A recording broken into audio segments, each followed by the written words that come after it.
दोस्तों, मैं एडवोकेट मोहित कठेरिया और मेरा यूट्यूब चैनल कानून का ज्ञान में आपका स्वागत है। और आज हम डिस्कशन करने वाले हैं कि समन क्या होता है, कोर्ट से समन किस प्रकार जाता है, कब थाने पहुंचता है और कब आपके पास पहुंचता है, समन की प्रक्रिया क्या होती है और उसके बाद इसका निष्पादन किस तरीके से किया जाता है, इसे खत्म किस प्रकार से किया जाता है। तो इस बात में आज हम चर्चा करेंगे कि समन क्या है। तो सबसे पहले आप जान लीजिए, समन कोर्ट के द्वारा एक ऐसा कागज का टुकड़ा होता है जो आपके यहाँ पहुंचता है और ये चीज सुनिश्चित करने के लिए कि आप यहाँ पर हो और कोर्ट आओ अपनी प्रेजेंटेशन दो आके और आप बताओ कोर्ट को कि हम हैं, इसीलिए आपके यहाँ समन भेजा जाता है। तो समन में क्या है कि समन आप ऐसे एक उदाहरण छोटा सा समझिए कि एक इनविटेशन कार्ड, जैसे आपकी कोई रिश्तेदारी से या फिर दोस्तों ने आपको जैसे एक इनविटेशन कार्ड दिया है, तो आप क्या उसी डेट पे पहुंच जाएं। जैसे कि एक मान लो कि उनने 19 तारीख आपको दे रखी है, तो आप 19 से पहले 15 पहुंचेंगे, मतलब कि कार्ड का कोई वजूद नहीं है। अब आप 19 के बाद 21 को पहुंच जाएं तो भी कार्ड का कोई वजूद नहीं है। तो आप कब पहुंचेंगे, टाइम से ही पहुंचे, यानी कि 19 तारीख को ही अगर आप पहुंचेंगे किसी के पार्टी में तो फिर ठीक है, उसका वजूद है कार्ड का। इसी प्रकार से समन का भी एक टाइम ऑफ पीरियड होता है। टाइम ऑफ पीरियड ये है कि जो भी तारीख उसमें सुनिश्चित की जाती है उस तारीख पर आपको कोर्ट पहुंचना होता है। अब मान लो कि कोई तारीख निश्चित कर दी, अमुक तारीख है, फला फला तारीख, मान लो कि 19 तारीख अगले महीने की सुनिश्चित कर दी, तो आप उस तारीख को आप उस कोर्ट में पहुंचेंगे, उस कोर्ट में आप प्रेजेंटेशन देंगे। उससे पहले नहीं जा सकते और उससे बाद में नहीं जा सकते। मान लो कि आप उस दिन बीमार हो गए या किसी कारणवश उसमें नहीं जा पाए, उसकी स्थिति में क्या किया जाएगा, तो आप दूसरे समन का इंतजार ना करो, क्योंकि हो सकता है कि वो समन वारंट में कब तब्दील हो जाए। तो इसीलिए अगर आप बाई चांस उस तारीख पर नहीं जा पाए हैं तो फिर अगली तारीख पहुंचे, लेकिन कोर्ट में नहीं, आप वकील साहब मिले जाके। और उसके बाद आप क्या करें, उनसे कहें कि हमारी फाइल का मुआयना करें और उनके जो आपके पास कागज का टुकड़ा आया होगा वो उन्हें दें, यानी कि वो समन होगा, वो उन्हें दें, वो देखेंगे और आपकी फाइल का मुआयना करके आपको बताएंगे कि इसमें ये प्रोसीडिंग हो गई थी, ये मामला हुआ था, आपको बताएं। क्योंकि सम्मन हमेशा 1 या 2 साल बाद ही व्यक्ति के घर पहुंचता है, जब आपने कभी छोटा सा ऑफेंस कर दिया हो। इस समय में व्यक्ति भूल जाता है कि हमने क्या ऑफेंस किया था, कहाँ ऑफेंस किया था। कुछ भी आपका किसी से लड़ाई झगड़ा, मारतोड़ या कुछ भी विवाद हो गया तो 1 या 2 साल बाद आपके यहाँ समन पहुंचता है। जैसे पुलिस आपको उठा के ले आई और पुलिस ने आपको छोड़ दिया, तो आपको ऐसा महसूस हुआ ठीक हम तो वहां से रिलीज हो गए, हम पे कोई फर्क नहीं पड़ेगा। 2 साल बाद या 3 साल बाद आपके यहाँ समन आता, तब तक आप वो घटना ही भूल जाते हैं। जब घटना भूल जाते हैं तो आप समन उठाएं और जाएं कचहरी में, तो आपको वकील पूरी पूरी बात बता देंगे। तो ये समन इस प्रकार का होता है। आप समन को हम बताएंगे कि किस तरीके का समन होता है, कैसे आता है आपके यहाँ। तो आपने कोई ऑफेंस किया 1 या 2 साल बाद, कोर्ट ने अब 1 या 2 साल बाद उस पर कार्रवाई की और वो हमेशा समन 2 प्रतियों में आता है।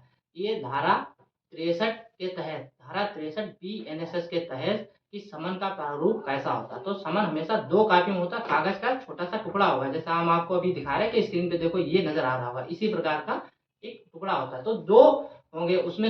जरूरी क्या होता है कि एक तो कोर्ट की मोहर होने अनिवार्य है और उस साहब के वहाँ साइन होने जरूरी है, जो भी जज साहब वगैरह होंगे उनके साइन उसमें होने जरूरी है। तो 2 प्रतियों में होता है। तो आपके पास दोनों जाएंगी, एक पे आपको साइन करके वापस करना पड़ता है और एक आपके पास रहता है। और समन की एक मेन खास चीज ये है कि समन डायरेक्ट आपको किया जाता है, किसी और को नहीं। ये बुलावा पत्र होता है मात्र, और कुछ नहीं। ये डायरेक्ट व्यक्ति को किया जाता है, जिसके नाम जाता है, जिस अभियुक्त का नाम होता है उसे डायरेक्ट किया जाता है कि आप यहाँ आ जाएं।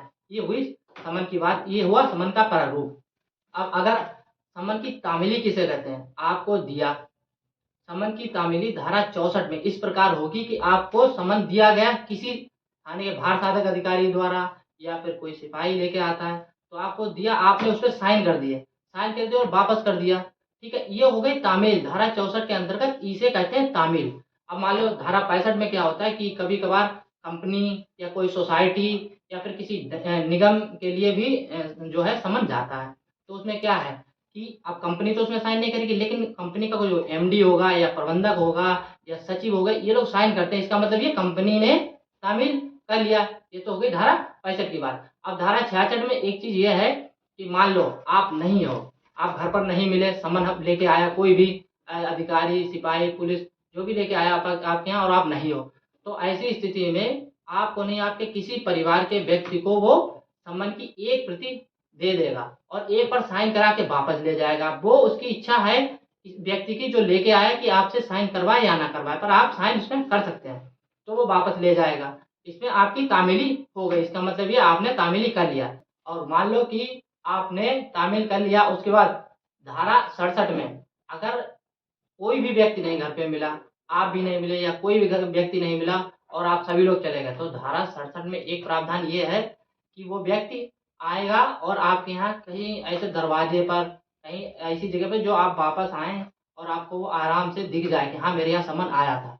क्योंकि ऐसे नहीं कहीं छुपा के किसी कोने में कहीं लगा दिया और आपको नहीं दिखा, तो कोई भी थाने के द्वारा जो भेजा जाएगा व्यक्ति, जो भी होगा वो आएगा और आपके गेट पर लगा देगा ताकि आपको ये चीज़ दिखती रहे। ये धारा 67 में ये प्रोविज़न है बीएनएसएस में। और धारा 68 में ये है कि मान लो कि कोई व्यक्ति सरकारी है, कोई मास्टर है या फिर कोई डॉक्टर है या कोई पुलिस अधिकारी है, कोई भी है, उसके यहाँ अगर समन जाएगा, तो समन का तरीका ये होता है कि उसके जहाँ पर वो जिस कार्यालय में काम कर रहा है, जिस कार्यालय में कार्यरत है, उसका कोई उच्च अधिकारी उसके लिए समन जाता है कि आपके यहाँ ये फला-फला व्यक्ति है, इसके नाम का समन गया। तो इस प्रकार से धारा 68 में समन जाता है। अगर कोई व्यक्ति धारा 69 में सीमा से बाहर है, मान लो कि वो अभी उत्तर प्रदेश में रह रहा था, अब वो दिल्ली चला गया या दूसरा राज्य ही बदल दिया उसने, कहीं दूसरी जगह रह रहा है, तब क्या किया जाएगा? तब ऐसा किया जाएगा कि न्यायालय के कार्य क्षेत्र से कोई व्यक्ति अभियुक्त बाहर चला गया, तब उसकी तामीली इस प्रकार होगी धारा 69 में कि न्यायालय अगर चाहेगा तो वो समन जो है वहाँ के मजिस्ट्रेट के लिए या किसी अधिकारी के लिए वो भेज देगा। इससे वो आपको पहुँच जाएगा। अब धारा 71 में एक चीज़ है कि ये साक्षी समन भी होता है। साक्षी समन उसे कहते हैं जैसे कि मान लो आपने किसी केस में कभी भी ये कहा ठीक है, हम साक्षी हैं इसमें और हम गवाह हैं, ये बात, और आप वहाँ पर तो कह दिया आपने फौरी तौर पे कि हम गवाह हैं, लेकिन आप न्यायालय नहीं पहुँचे हैं। तो जब आप न्यायालय नहीं पहुँचेंगे गवाही देने के लिए, तब आपके यहाँ समन पहुँचेगा, उसे साक्षी समन कहते हैं। उसमें कोई डरने की ज़रूरत नहीं, लेकिन आपको वहाँ पहुँचना चाहिए और आपका जो है वहाँ पर आप जब पहुँचेंगे तो ये चीज़ सुनिश्चित हो जाएगी कि हाँ ठीक, आप साक्षी थे और साक्षी समन आया। तो समन क्या है कि समन से कोई डरने की ज़रूरत नहीं है।